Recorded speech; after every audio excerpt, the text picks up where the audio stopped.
Alright, we're wet sanding here. Yeah, wet sanding. It's pretty exciting. So I'm teaching Jack Attack here what to do. So make sure you turn your sanding. Make sure you keep it parallel to the panel. There you go. Yep. You do X's, W's.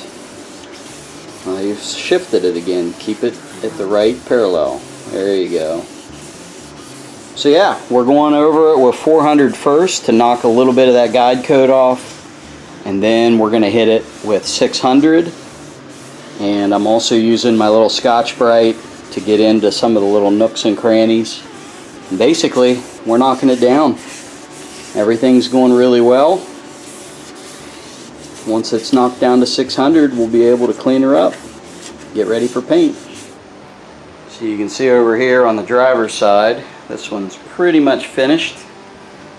Once we get the car back outside and start doing the final cleaning, we'll get it out in the sunlight and I'll really take a good look to make sure everything is hit really well with 600 in the Scotch-Brite.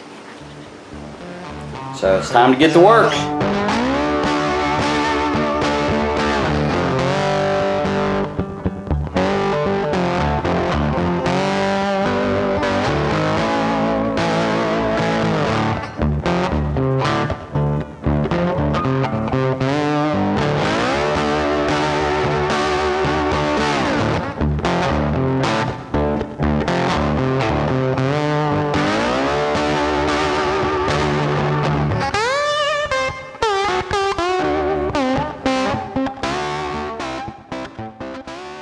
Okay, a little more about what's going on here. So as you can see, Jack Attack and I got both fenders done and the bumper.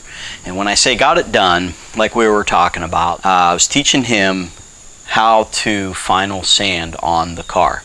So really all I'm doing is blocking it lightly with 400 to knock off the texture, but not all of the guide coat. There's still some guide coat showing through.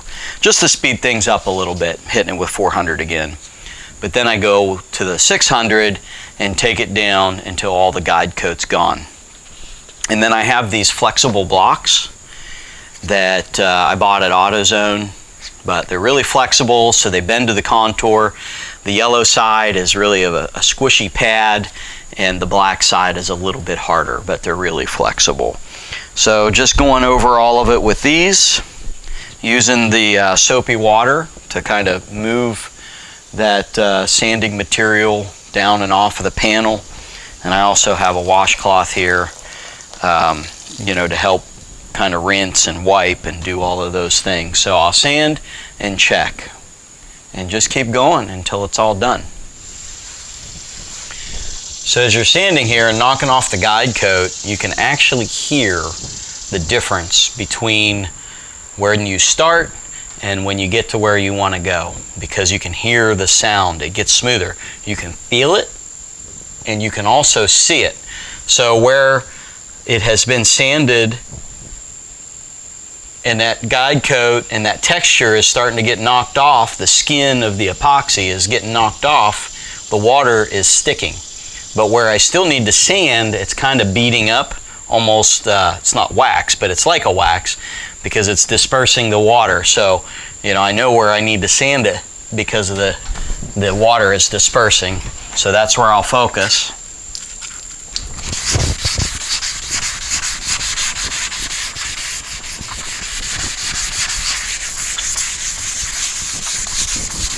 What's nice about the wet sanding is that you don't have all the dust to deal with. I don't have to wear a respirator. It's clean other than your slurry. It's kind of fun to play in the water, especially when it's hot out. And really, as I've mentioned before, when you are getting close to where you need to be, you can wet check it by kind of looking down the panel and seeing if you have any dips or wiggles. So this is a really fun part of the process, I think. So listen here. Smooth, rough, smooth. So again, just use your ears, your eyes, your hands. You can feel it. And then what's really cool about these paddles is they also act as squeegees. So you can squeegee this off.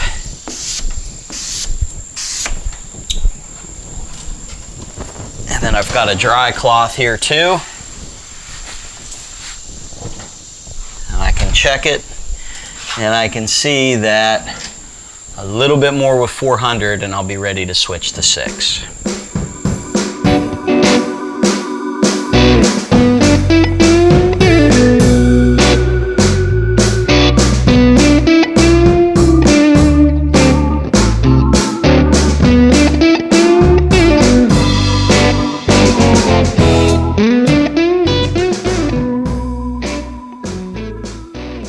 Alright guys, we got it all knocked down. 600 wet. And I think it looks pretty good. I have a little bit of a wobble in this back bottom of the quarter here. I even went back to 180 and sanded that again all the way up through the grits. It's still kind of there. The thing is, when I do a slight wet check, I can see it. But when I really get it wet, it disappears. So I'm hoping I can bury that in clear.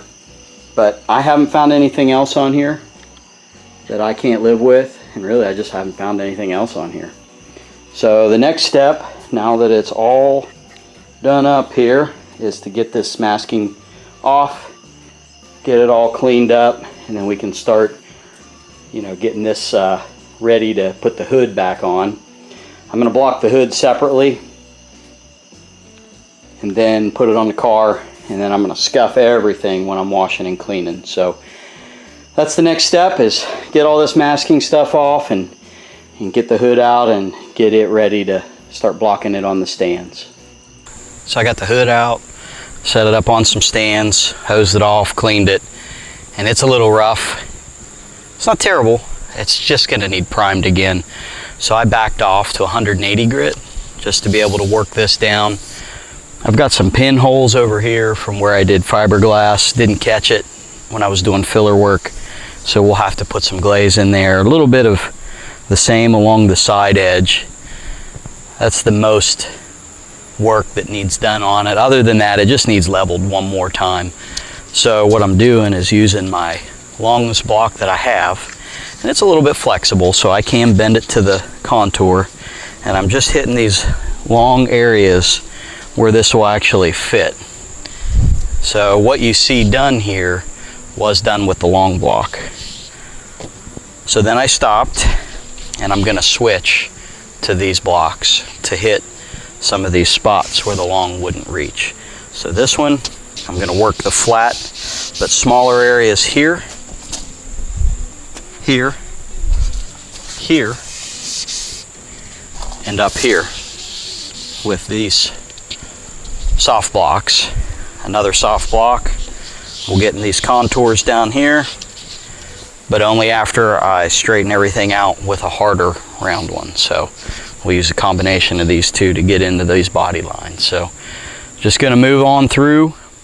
Probably we'll stop at 180, which is the grit I'm using, and just put some primer on it. And then after that, we'll see how it looks, see how much peel's in there, but maybe we'll do like a 320, 400, 600 deal, just like we did on the rest. So I'm gonna keep on sanding, and I really want to get this next coat of primer done today.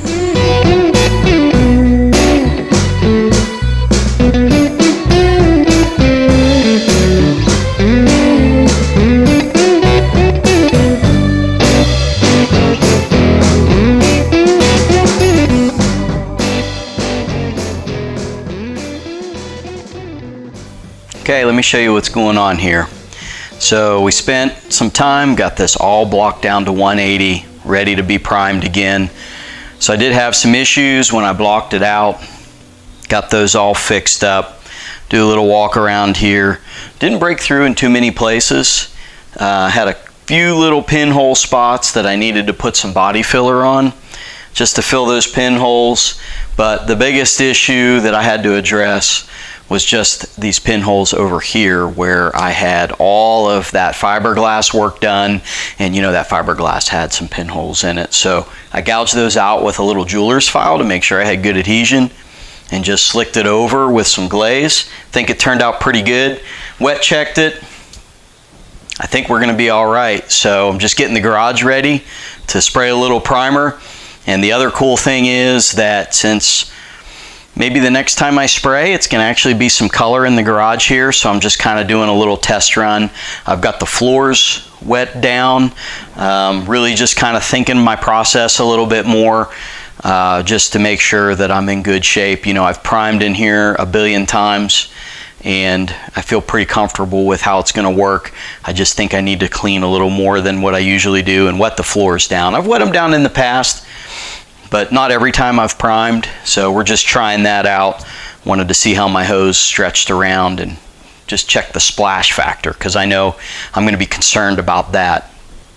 I took some time yesterday and I got the bottom of the hood masked off, so I feel pretty good about that. When I go to install the hood, I'm just gonna cut some slits for where the hood hinges need to mount in there, and then I'll reinstall the hood and maybe remask a little bit here and there just to make sure that's good, but I'm thinking that's gonna stay.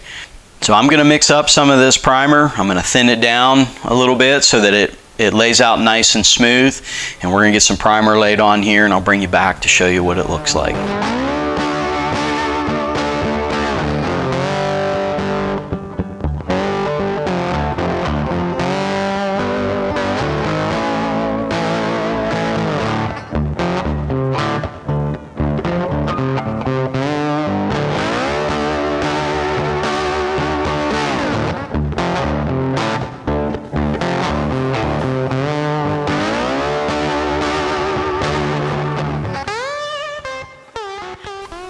As far as trash goes, I am really happy. When I shoot the car, if it turns out this good, I will be super stoked, which I don't know why I wouldn't, because I'm gonna clean even better than what I did for this. I just blew the garage out on this one. But you can see here, there's really, there's like no trash in there. There's a few little specks here and there, nothing that won't, you know, sand out. But the biggest thing that kind of, oh geez, I don't know if you can see them. Yeah, there they are. There's still a few little pock marks from that fiberglass. I guess I didn't get them all. Didn't get them all filled in, but I just hammered the primer over that, so hopefully that blocks out. Because like I've said, if we're not moving, our cart projects won't be either. So we got to get back to work here. Driving towards paint, guys. Hit that subscribe button. Click the notification deal. You don't want to miss paint in the next couple videos. It's going to be awesome.